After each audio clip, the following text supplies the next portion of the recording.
That one was perfect. Damn.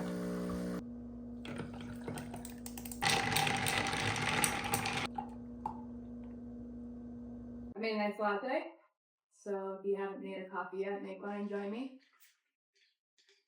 That came out great. We're gonna shout out Lost Shoe Brewing. Their coffee is great, so is our coffee shop. Yeah, welcome to the first episode. We're gonna talk about just some introspective things, unpack my thoughts. This is the first time I'm talking out loud today, so I'm actually doing this live first thing in the morning and also live first coffee, so I probably should have made this a little bit more curated, but I'm not. Alright, let's hop right into it. So, let's backtrack. Who am I even? What are you doing here? My name's Jamie. I'm a photographer, a writer. I am into content creating right now, and not just for myself. I run a social media agency. You know, I'm doing video in short format and photography for businesses, brands. My photography has kind of evolved throughout the years. I started my own photography business 5 years ago. Wow. I started 5 years ago in the middle of a pandemic, and yeah, I guess I wouldn't say I never looked back. We'll put a pin on that because I've certainly had my breaking points in regards to photography. I think pre-photography life, my whole world revolved around athletics. I was an athlete my whole life, and I started coaching, honestly, when I was still in college. I played Division I lacrosse. I began coaching right away. I was actually an undergraduate coach at the Division I level, and then I began coaching high school, and then I coached some D2 college teams, and then I put a halt in my coaching career and was like, I need to just focus on art, and if I do sports, I'm not doing art, and if I do art, I'm not doing sports. And so part of this will be like figuring out that balance, because I don't think any of me can exist with any of that. And so anyways, put a pin in that. We'll be back to that. I most recently came back from a trip from Los Angeles a couple years ago. I lived out there for a little bit. When I go back out there, I get this like urgency to be more authentic than I am where I'm living now. And where I'm living now is in the surrounding area of where I grew up. I do feel myself often being bound by this role that is unspoken to me. So of course this is all shit in my head, right? Like, it's not like someone's like, you should be this and you should be that, but it is feedback that I've gathered from people. And I think like the undertone and the underlying point of this whole thing is really digestibility, and where I've learned what is digestible and what's not. And when I go to a place like Los Angeles, there's nothing that's not digestible. I mean, and I mean that both in the art that you're creating and the way that you physically present yourself. My poetry, for example, I pretty much have had a book done for years, and I go to publish it, and then I backtrack, and then I go to publish it, and then I backtrack. And I think part of it is because like some of it's like kind of scary. Also, some of it I don't resonate with this point in my life anymore. I wrote it when I was pretty young, and I don't feel those things. A lot of it's like a release, but when I do share it, my point is that when I do share my poetry, I'm very aware of which pieces are going to be more digestible than others to share to people, and obviously that's not fair. This is like my entry point of a personal identity conversation. So I think what's important is that for every person, I believe that like you build versions of yourself, right? So like through all those years, you know, there are pieces of me that I was expanding. Whether that is for survival, whether that is for, you know, the job that's happening, whether that's for being in a new or an old area. There's lots of pieces of you, of me. I'll speak about me. Lots of pieces of me that I've built over the years.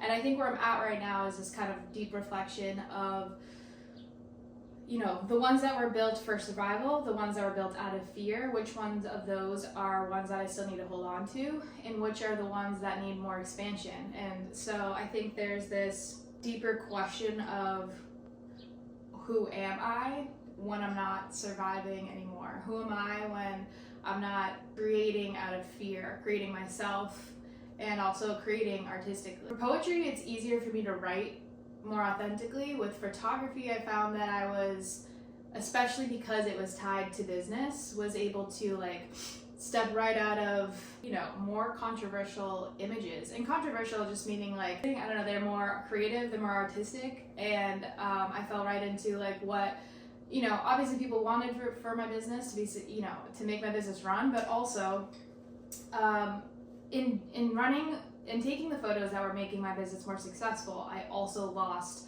the time to be creative, and I lost the thought process and how to do that. I think going from athlete to business owner, there are qualities within myself that I developed from being an athlete that I'm incredibly grateful for. Like my grit, my perseverance, my time management, my, you know, all these things, this diligence that I have, this hardworking is the undertone of being an athlete. But there are things that I have to unlearn from being an athlete, and a lot of that is like earning. Emotions in sports are viewed as weakness. Personal time is weakness. Putting yourself first is selfish. At this point in 2025, I think we're past still honestly believing that. If you're not being a professional athlete. And so as someone who is no longer an athlete and is just a business owner and a creative and living in this world, I shouldn't be trying to earn free time. I shouldn't be trying to earn peace in my life, and I shouldn't feel guilty when those things exist. But I do. It can be good and bad. I am like relentlessly capable. When I'm not capable, you know, there's a lot from athletics that tie to self-worth and capability, and the idea of success is different. So in athletics, the idea of success is I feel like quite tangible. It's a win, it's a championship, these are success markers, these are metrics for success. In creativity, you're now redefining the metrics of success, if that's what you're looking for, but also in terms of like how you're internalizing what you're doing and your output, because athletics is output. Creativity isn't. Creativity is emotional expression, and it's not about the output. I could put out one piece a year, one piece every 5 years, but that doesn't align with what I trained my brain for my entire life. So a lot of these, you know, these pieces of me were built on survival, and that's a great thing to have, a great survival method. But then there comes a time in your life when it no longer serves you, and it's just causing things to be a little bit more challenging. And I think that's where it's important as like the creative mind to really unwind all these things and sit in what is best for you. The idea of digestibility, I think that's where, whether it's explicitly said out loud, you're still internalizing these things and then rewiring your behavior to kind of fit into that. And so being where I've grown up, I have the most data feedback on what is digestible, and that is where I tend to make myself small. I make myself small in my ideas and then my arts, and then for a long time, definitely like my outward expression, not so much true anymore for me, but that definitely was a point. And I think when I had moved away, it gave me this at least illusion of freedom, because I'm unaware, I don't have that feedback yet in a new place. I think that's the magic of being somewhere new is one, there's not all these people that you've known your whole life, but also you're not getting all that feedback as much as you were from where you grew up. So for me, when I moved to Los Angeles, it was just like this big breath of like, okay, so then who is it?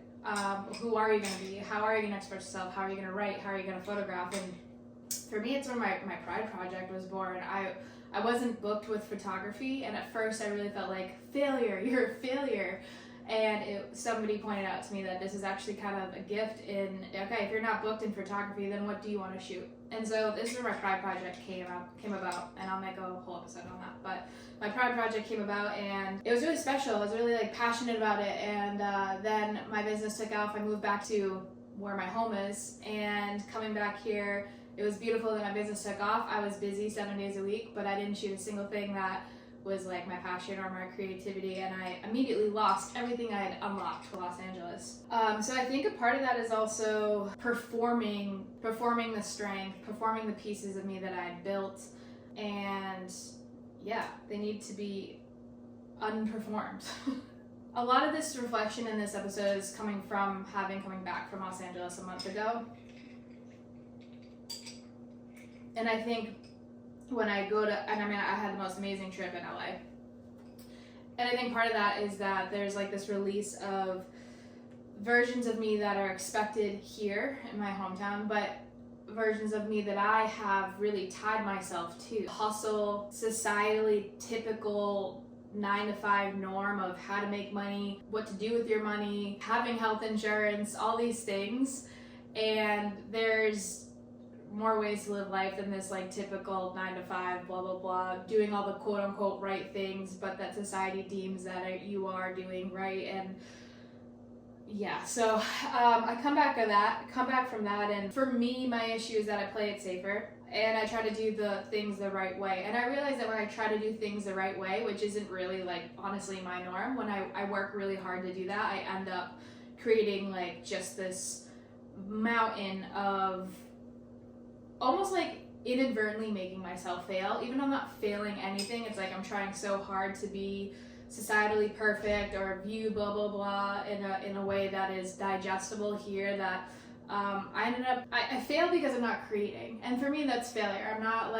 I'm not in tune with my creative ideas. I'm not even creating things. And also part of this recording is me being like, I have a lot to say and I need to start recording it. I have learned how to make people comfortable. I feel like when I'm traveling, it's not an escape, it's like an activation. And that for me is where I'm like, okay, how do I hang on to that? Because when I travel, I write. When I travel, I take photos of everything. But I think as I look at like this version of me that travels to Los Angeles and feels like I can breathe, I can create, I can exist, I think the harder work is more so that version of me always exists. And the harder work is making sure that version exists anywhere, and not just like when I travel, and not just when I leave my hometown, and not just when I'm around creative people that inspire me or are weird like me or whatever the language is around that. As I unravel the experience in athletics, I think there's a part that doesn't need to be like the strongest person. I don't need to be the strongest person anymore. I think my whole life I've been a strong person for me, I've been a strong person for others, I've powered through a lot. And that's another thing about athletics, is powering through. And in that power through, there's so many like alerts from our body and our mind that are like, please rest, please take time, please like go take a nap, like amongst a million other things. And I think that's always been, that has always been ignored, because it's like power through, get this done, do more.